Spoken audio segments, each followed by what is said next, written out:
ఏసే పరిష్కారము అనుదిన Bible study కార్యక్రమం ప్రేక్షకులందరికీ మన ప్రభువును ప్రియరక్షకుడు అయిన యేసుక్రీస్తు వారి అత్యున్నతమైన నామమున వందనాలు. ప్రభువునందు ప్రియ దేవుని బిడ్డలారా, నేటి దినము దైవజనులు కారుపాటి శాంతసాగర్ గారి ద్వారా బైబిల్ స్టడీలోని వాక్య ధ్యానమును మార్కు సువార్త నుండి ధ్యానం చేసుకుందాము. మీరందరూ బైబిల్తోనూ నోట్బుక్తోనూ సిద్ధపడి ఉంటే దైవజనులు కారుపాటి శాంతసాగర్ గారు ప్రార్థన చేసి ఈ దినపు వాక్య పరిచర్య చేస్తారు. ప్రభువునందు ప్రియ దేవుని బిడ్డలారా, నేటి వాక్య ధ్యానం కొరకు సహకారం ఇస్తున్న కుటుంబము నాగన్న గూడెము వాస్తవ్యులు జుజ్జువరపు జ్యోత్సన గారికి నూతన వస్త్రాలు బహూకరిస్తున్న సందర్భంగా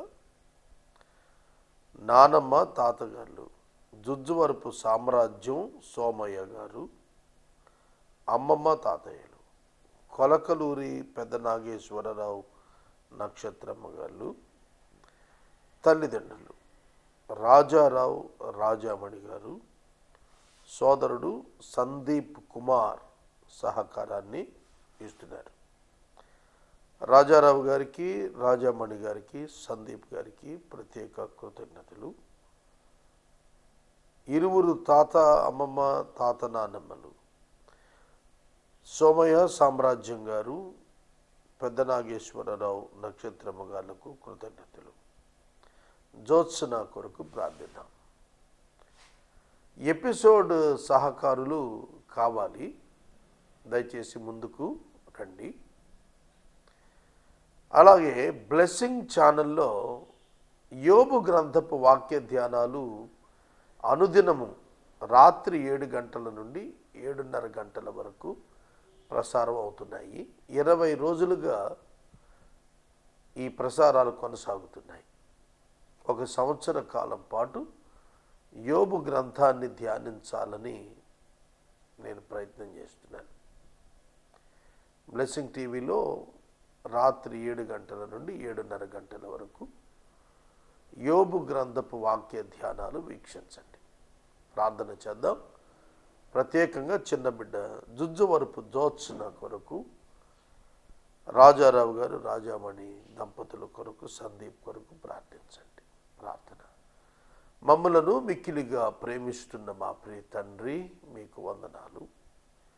నేటి వాక్య ధ్యానము ద్వారా మాతో మాట్లాడండి. చిన్న బిడ్డ జ్యోత్సన కొరకు ప్రార్థిస్తున్నాము. సంవత్సరం మన దయా కిరీటం బిడ్డ శిరస్సును ఉంచారు. యుక్త వయసుకు కుమార్తెను తీసుకుని వచ్చారు. మీకు వందనాలు. చిన్న బిడ్డను ఆశీర్వదించండి.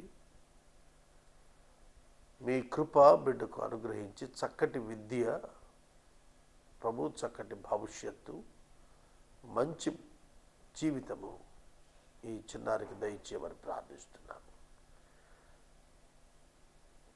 తల్లిదండ్రులను, సోదరుని, తాత నాన్నమ్మ తాత అమ్మమ్మలను మీరు ఆశీర్వదించు.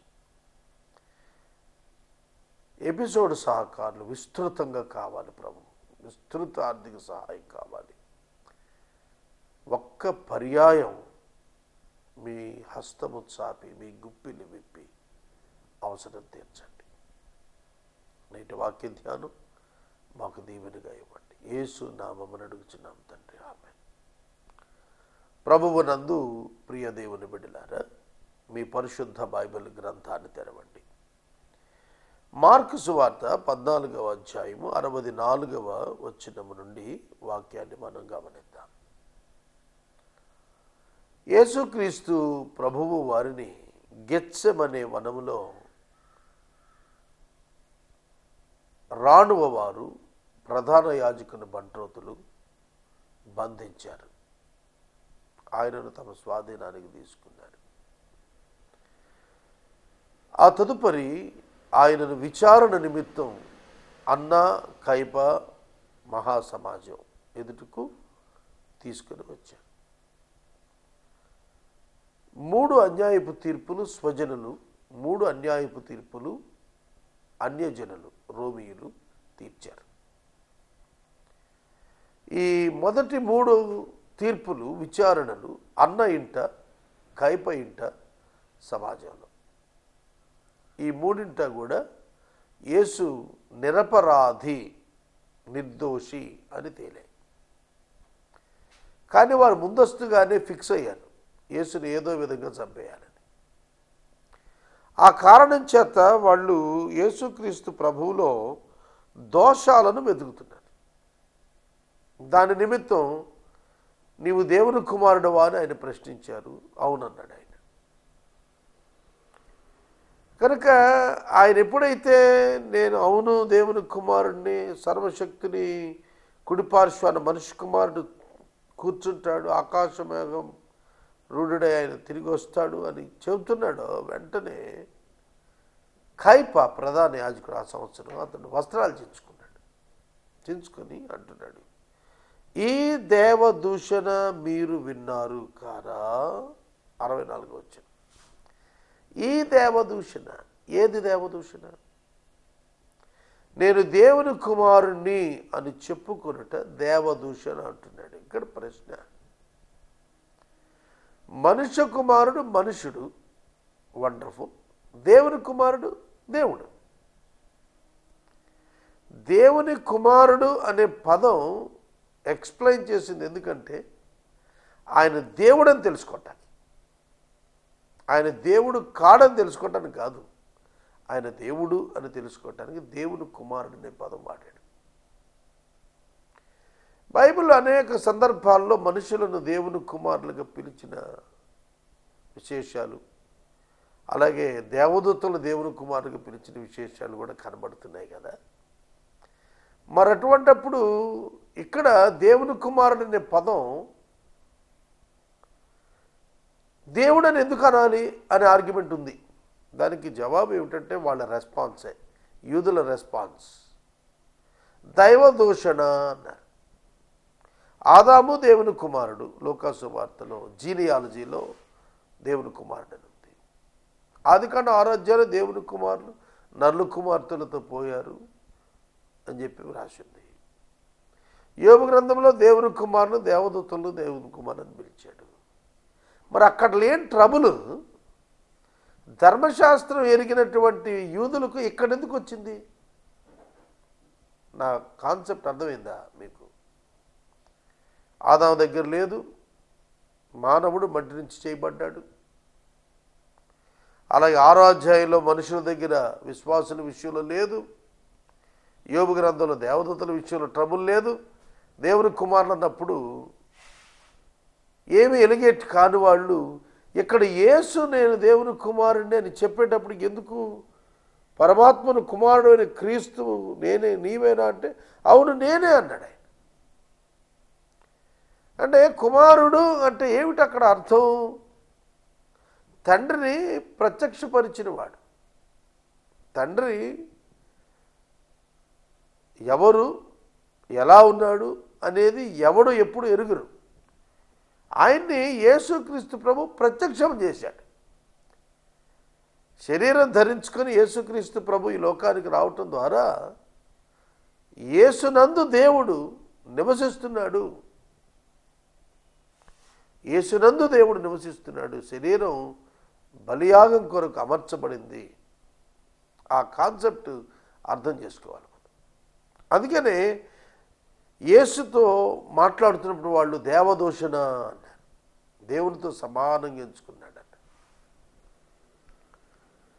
ఫిలిప్పీ పత్రిక చెప్పింది ఆయన దేవునితో సమానముగా ఉండుట విడిచిపెట్టకూడని భాగ్యమని ఎంచుకొనలేదు అన్నాడు. యేసుక్రీస్తు ఎవరు అంటే దేవుని వాక్కు, దేవునిలో ఉన్నవాడు, దేవుని నుండి వెలుపట్టుకొచ్చినవాడు. కనుక ఆయన మాత్రమే దేవుని బయలుపరిచినవాడు. వాక్ మనకేం చెబుతుందంటే వ్యక్తి ఉన్నాడని చెబుతుంది. వ్యక్తి కనబడకపోయినా వాక్కు ఆ వ్యక్తిని ప్రత్యక్షపరుస్తుంది, ఉనికిని తెలియజేస్తుంది. ఆ వాక్యే యేసుక్రీస్తు. అందుకే అన్నాడు నేను దేవుని కుమారుడు అంటే అవును నేనే అన్నాడు. అంటే దేవుడిని బయలుపరిచిన వాడు ఈ లోకానికి ఆయనే. నాయందే దేవుడు ఉన్నాడు అని చెప్పటం. ఆ మాటతో వాళ్ళు కలవరపడ్డారు. ఆనాడే కాదు ఈనాటికి యూదుల మైండ్ సెట్ అది. తర్వాత వాళ్ళు ఎప్పుడైతే యేసు ఈ మాట అన్నాడో ప్రధాన యాజకుడు, ఈ దేవదూషణ మీరు విన్నారు కారా? Then now you are the witness. మీకేం తోస్తోంది అని వారిని అడగగా వారు అన్నారు, మరణమునకు పాత్రుడని ఆయన మీద నేరస్థాపన చేశారు. మత్తయి సువార్త 26వ అధ్యాయం 65, 66లో కూడాను దేవదూషణ చేసినందున మరణానికి పాత్రుడు అన్నాడు. మరి ఆ మరణం ఎలాంటి మరణం అయి ఉండాలి? ఆ మరణం శిలువ మరణం అని చెప్పబడలేదే ధర్మశాస్త్రంలో. లేవియకాండం 24వ అధ్యాయం 10 నుండి 16 వచనాలు కనుక మనం చూసినట్లయితే, దేవదూషణ చేసినటువంటి వానికి విధించేటువంటి శిక్ష రాళ్లతో కొట్టబడి చంపబడ్డం. రాళ్లతో కొట్టబడి చంపబడ్డం. లేవియకాండము 24వ అధ్యాయము 10 నుండి 16 వచనాల మధ్య వ్రాస్తున్నటువంటి వాక్యము మనం చదువుకుందాం.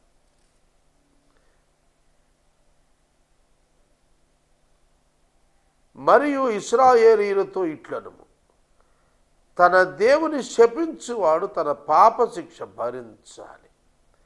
యెహోవా నామాన్ని దూషించేవాడు మరణశిక్ష పొందాలి. సర్వ సమాజము రాళ్లతో అట్టి వాడిని చావగొట్టాలి. పరదేశీయే గాని స్వదేశీయే గాని యెహోవా నామమును దూషించిన ఎడల వానికి మరణశిక్ష విధింపవలెను. దేనితో? సర్వ సమాజము ఆ వ్యక్తిని స్వదేశీయుడైన విదేశీయుడైన రాళ్లతో కొట్టి చంపాల. మరి చిలివేశారు. వాళ్ళకి తెలుసు అన్న కైపులకు వాళ్ళు ఫౌల్ ప్లే చేస్తున్నారు. వాళ్ళకి అర్థమైపోయి, వారికి తెలుసు వారు చేస్తుంది అక్రమని. అందుకనే వాళ్ళు వన్ సైడెడ్గా వారికి ఒక పక్కన మనస్సాక్షి గద్దింపులో చేతులు దులుపుకునే కార్యక్రమమే తప్ప క్రైమ్లో ఇన్వాల్వ్ అయ్యే మైండ్ సెట్లో కాదు. జాగ్రత్తగా అర్థం చేసుకోండి. అందుకే వాళ్ళు ఎంతవరకు పక్కవాడి మీద నడిపిద్దాం అన్నట్టుగా మీరు సాక్షులు అంటున్నారు. మేము సాక్షులు అంటలా. మీరు సాక్షులు, మీరే విన్నారు. అలాగే ఇస్కరియోతు యోధా మీద దోశారు. పట్టుకొచ్చింది వాళ్ళైనా పట్టించింది వీడు కాబట్టి, కానీ పట్టించిన వాడిని దోషం చేశారు.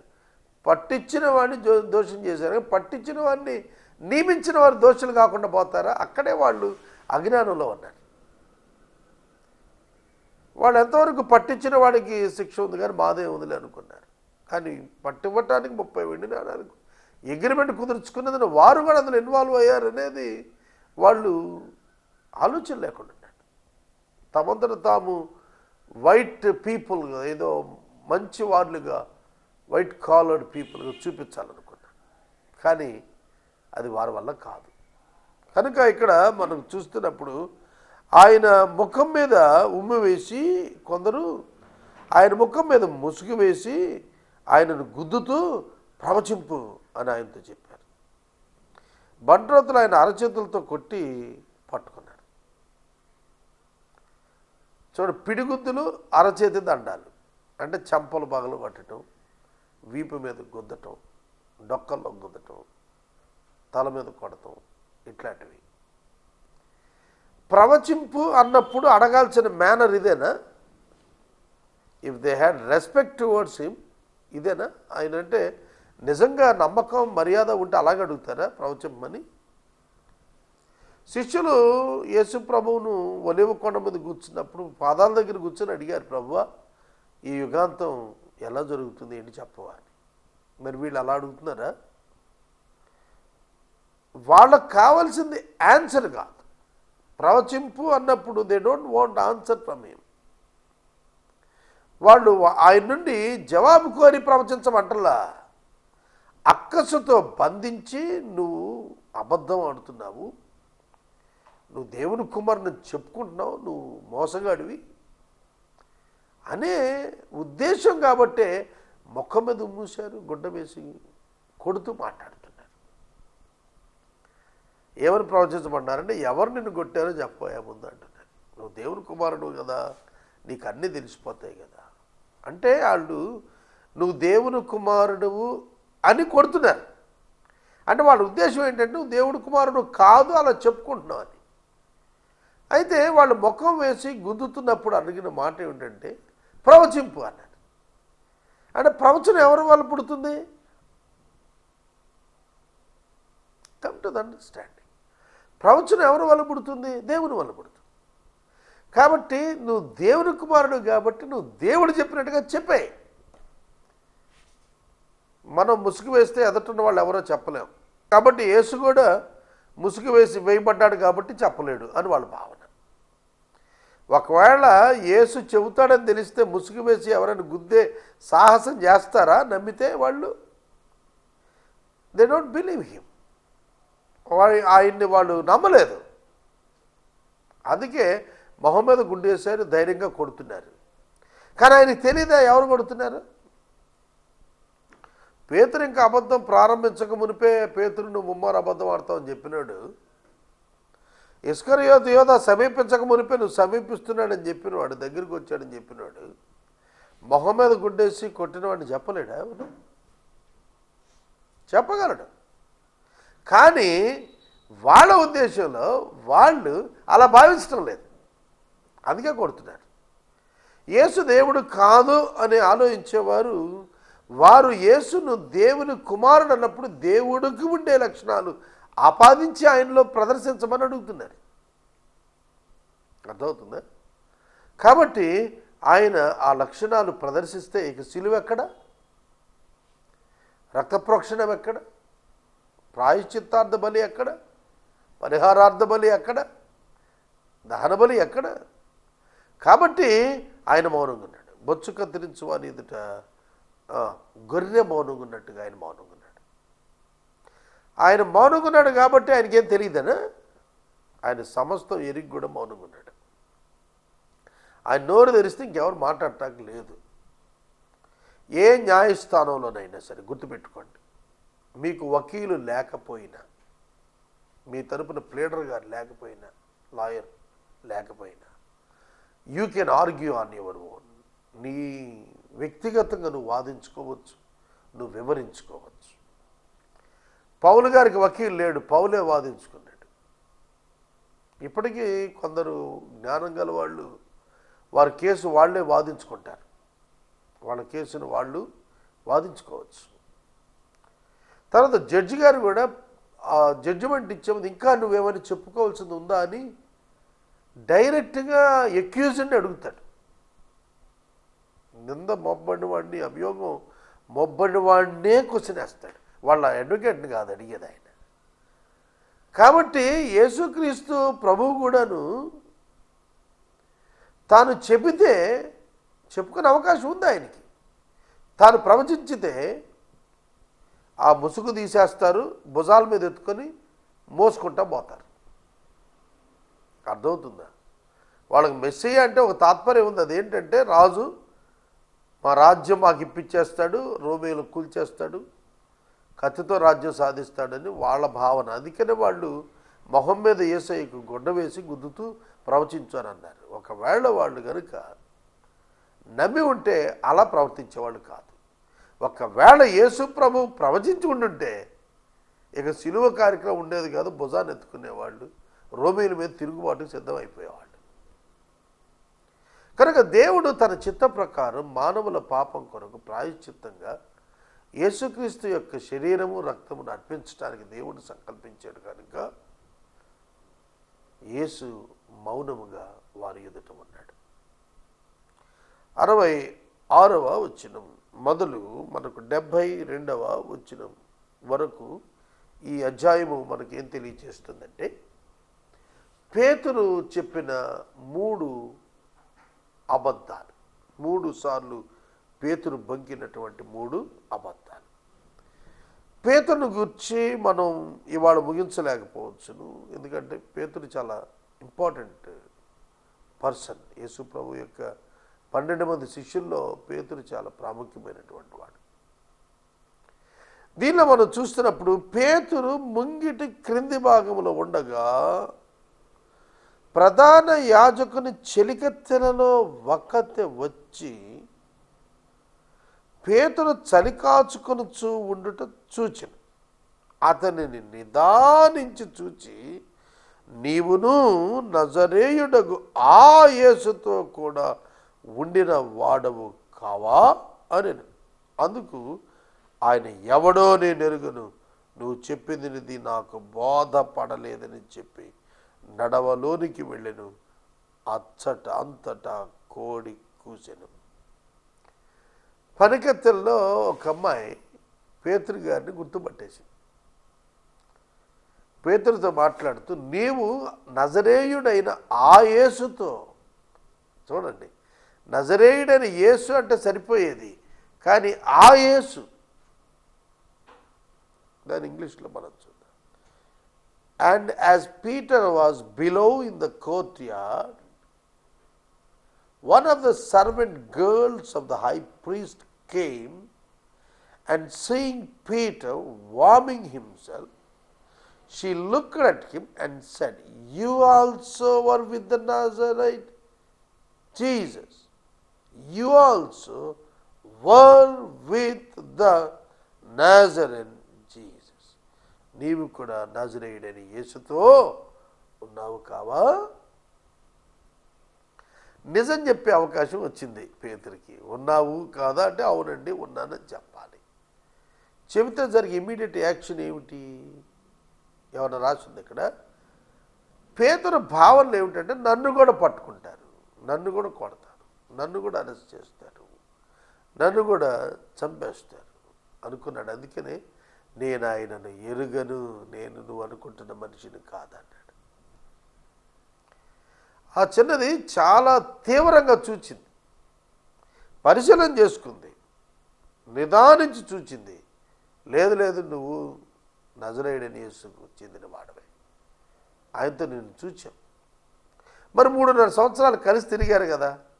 ఈ 3.5 సంవత్సరాల్లో ఎన్ని అద్భుతాలు ప్రభువు చేశారు, వాటన్నిటికీ బహిరంగంగా సాక్షిగా పేతురు ఉన్నాడు కదా. 5,000 మందికి ఆహారం పెట్టినప్పుడు పేతురు ఉన్నాడు కదా. 4,000 మందికి ఆహారం పెట్టినప్పుడు పేతురు ఉన్నాడు కదా. ప్రజలు అతను గుర్తుపట్టకపోవటం ఏంటి? కాబట్టి ఆ చిన్నది చెప్పింది నిజమే. నజరేయుడైన యేసుతో నువ్వు తిరిగావు, నేను నిన్ను చూశాను, నువ్వు ఆయన టీం మెంబర్వి అనేది ఆవిడ గుర్తుపట్టి చెప్పేస్తాను. చెప్పేటప్పటికి అతను అంటున్నాడు, ఆయన ఎవరో నేను ఎరుగను అని చెప్పాను. ఆయన ఎవడో నేను ఎరుగను. 68వ వచనం. But he denied it, saying, I neither know nor understand what you mean. ఎంత భయంకరంగా మాట్లాడండి. ఐ నైదర్ నో, నాకు తెలియనే తెలియదు, not understanding what you mean. నువ్వు అంటున్నావే ఏదో, అది అసలు నాకు అర్థమే కావట్లేదన్నాడు. అసలు అర్థం కావట్లేదట పేతురు గారికి. నువ్వు నజరేయుడైన యేసుతో కూడా ఉన్నావు కదా, నాకేం అర్థం అవట్లేదు, నువ్వేం మాట్లాడుతున్నావు, ఐ డోంట్ మీన్ ఇట్, నాకు అర్థం అవట్లేదండి, నేను ఆయనతో ఉండటం ఏంటి, నేను ఆయన కాదు. ఇక్కడ మీరు ఒక మాట గమనిస్తే, యేసును మాత్రమే తృణీకరిస్తున్నాడా? Peter is denying Jesus Christ, and also Peter is denying that he is Peter. తానే పేతురు నన్ను కూడా డినై చేస్తున్నాడు. నువ్వు ఆయనతో ఉన్నావు కదా, ఆయన వేరు నేను వేరు అంటున్నాడు. ఆయన వెంబడించిన పేతురు నువ్వు అనుకుంటున్నావు కదా, నేను ఆ పేతురుని కాదంటున్నాడు. నేను ఎరగను అంటే వేరు, నేను వేరే వాడిని అంటాం వేరు. ఆయన ఎవడో నాకు తెలియదు అంటూ, నాకెవరో ఆయన అంటే అర్థం కాదంటున్నాడు. నేను ఆయనతో ఉన్నవాడని కాదంటున్నాడు. అంటే నేను వేరే, ఆయనతో ఉన్నవాడిని నేను కాదంటున్నాడు. He is nothing but denying himself also. తను కూడా పేతురుకి ఒప్పుకోలేకపోతున్నాడు, తాను ఎవరో తాను ఒప్పుకోలేకపోతున్నాడు. ఎందుకంటే ప్రమాదం, ఒప్పుకుంటే చంపేస్తారు, ఆయన కూడా పట్టుకుంటారు. అప్పుడు మూమెంట్ అట్లా ఉంది. వీళ్ళంతా కూడా దేశద్రోహులుగా, దైవద్రోహులుగా లెక్కించబడుతూ ఉన్నారు, దైవద్రోహులుగా లెక్కించబడుతూ ఉన్నారు. తర్వాత 69వ వచనంలో, పనికత అతను చూచి, వీరు వారిలో కూడా ఒకడు నిలిచిన వారితో మరలా చెప్పసాగాను. అతడు మరలా నేను కాదన్నాడు. ఒకసారి అప్పటికే కోడి కూసింది. మరలా కొంతసేపు అయిన తర్వాత కొంతమంది అక్కడ ఉన్నవాడు, నిజంగా నువ్వు వారిలో ఒకడివే అన్నారు. నువ్వు గలనీయుడువు కదా అంటే ఈసారి ఊరి పేరు కూడా మార్చేసుకుంటున్నాడు, చెప్పించేసుకుంటున్నాడు, చెప్పించుకొని ఒట్టు పెట్టుకుంటున్నాడు. రెండో మారు కోడి కూసింది. అప్పటికే 3 సార్లు అబద్ధం ఆడాడు. వెలుపటికి పోయి ఆయన చెప్పిన మాట జ్ఞాపకం తెచ్చుకుని ఏడ్చాడు. నేను మరలా ఈ విషయాల్లో కొన్ని మాటలు మీకు జ్ఞాపకం చేస్తాను, చాలా ముఖ్యమైనవి. మనం భయానికి లోనైనప్పుడు ఎట్లా ప్రవర్తిస్తామో దాని నుండి బయటికి రావాలి.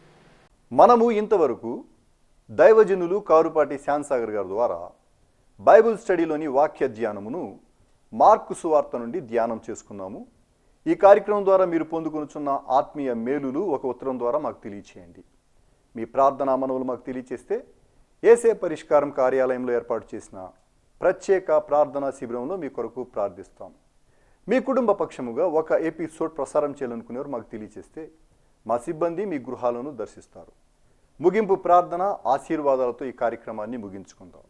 నేటి వాక్య ఉపదేశానికి సహకారం ఇచ్చినటువంటి కుటుంబము నాగన్నగూడెం వాస్తవ్యులు జుజ్జువరపు జ్యోత్స్న గారికి నూతన వస్త్ర బహుకరణ సందర్భంగా తల్లిదండ్రులు రాజారావు రాజామణి గారు, సోదరుడు సందీప్ కుమార్, తాత నాన్నమ్మ జుజ్జువరపు సామ్రాజ్యం సోమయ్య గారు, అమ్మమ్మ తాతయ్య కొలకొలూరు పెదనాగేశ్వరరావు నక్షత్రమ్మ గారు సహకరిస్తున్నారు. దేవుడి కుటుంబాన్ని దీవించును గాక. ప్రభువు నందు ప్రియ దేవుని బిడ్డలారా, బ్లెస్సింగ్ టీవీలో యోబు గ్రంథపు ప్రత్యేక వాక్య ధ్యానాలు ప్రతి రాత్రి అనుదినము రాత్రి 7 గంటల నుండి 7:30 గంటల వరకు ప్రసారం చేస్తూ ఉన్నారు. దీనిలో వాక్యోపదేశం యోబు గ్రంథంపై నేను చేస్తున్నాను. మీరు వినాలని ప్రభు పేరట మీకు నేను మనవి చేస్తున్నాను. మీ సంఘాల్లో తెలియచేయండి, ఇతర స్నేహితులకు కూడా మీరు ఈ విషయాన్ని తెలియచేయండి. 1 సంవత్సరం పాటు యోబు గ్రంథం ధ్యానించాలని ఆశ కలిగి ఉన్నాం. ప్రార్థించండి. యేసే పరిష్కారానికి ఆర్థిక అవసరతలు చాలా ఉన్నాయి. ప్రభు నమ్మదగిన వాడు. It's all under his control. ఆయన స్వాధీనం దాటి ఏదీ లేదు, ఏ మానవుడు లేడు, ఏ సంస్థ లేదు. కనుక ఆయన చిత్తం జరుగును గాక. ఆయన చిత్త ప్రకారం ఆయన నడిపిస్తున్నారు. ఆయనే సహాయకుడు. ప్రార్థన చేసుకుందాం. మమ్మల్ని మిక్కిలిగా ప్రేమిస్తున్న మా తండ్రి, మీ దాసుడు రాజారావు గారు, రాజమణి గారు, నాయన వారి కుమారుడు కుమార్తె జ్యోత్స్న ఇచ్చిన సహకారమును బట్టి వందనాలు చెల్లిస్తున్నాము. వృద్ధాప్యులున్న తల్లిదండ్రులు రాజారావు గారు, రాజమణి గారు తల్లిదండ్రులు ఇద్దరిని మీ చేతికి అప్పగిస్తున్నాను. జ్యోత్స్నను ప్రత్యేకంగా దీవించండి. యోబు గ్రంథ వాక్య ధ్యానాలు బ్లెస్సింగ్ టీవీలో ప్రసారం అవుతున్నవి దీవెనకరంగా అనేకులకు దయచేయండి. అనేకులు వాటికి స్పందించడం కృప దయచేయండి. మీ చేతులకు మమ్మల్ని సమర్పిస్తున్నాం. మా రక్షకుడైన యేసు నామమున ప్రార్థిస్తున్నాం తండ్రి, ఆమేన్. తండ్రి అయిన దేవుని ప్రేమ, కుమారుడైన యేసయ్య కృప, పరిశుద్ధాత్మ దేవుని యొక్క అన్యోన్య సహవాసం సదాకాలం మనందరికీ తోడై ఉండును గాక. ఆమేన్.